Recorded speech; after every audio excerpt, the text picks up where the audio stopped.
ஸ்ரீ குமரகுருபரர் சுவாமிகள் அருளிச் செய்த தில்லைச் சிவகாமியம்மை இரட்டை மணிமாலை பாடல் 8.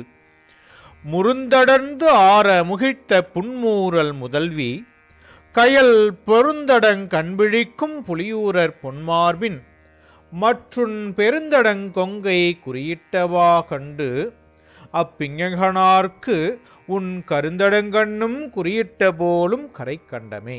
இதன் பொருள், மயிலிறகின் அடிபோன்ற முத்துப்பல் தோன்றிய புன்னகையுடைய முதல்வியே, கயல் மீன்கள் பொருந்தியுள்ள நீர்நிலைகள் பொருந்திய சிவபெருமான் பொன்மார்பில் உன் பெருத்த தனங்கள் குறியிட்ட விதத்தை கண்டு கருமையான கண்ணும் இறைவர்க்கு குறியிட்டது போல் அவர் கழுத்து கரையுடையதாக உள்ளது.